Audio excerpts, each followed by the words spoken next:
Hello ඔන්න Duminda body කිට් අපි අදත් Toyota Race බොඩි කිට් එකක් අරගෙන ආවිල්ලා තියෙනවා. ඉතින් හැමදාම black, white, black and white මේ colors දෙකම බොඩි කිට් ෆික්ස් කරලා පොඩක් uncommon color එකක් ආවහම ඔයාලට පෙන්වන්න ඕනේ කියලා හිතුණා.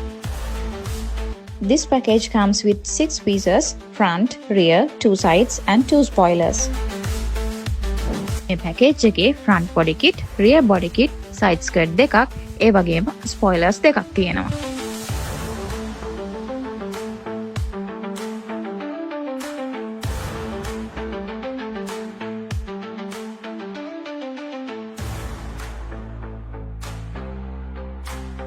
ඔයාලගේ රේස් එකෙත් බොඩි කිට් එක වෙන් කරගන්න පහළ තියෙන නම්බර් එකට අදම කතා කරන්න.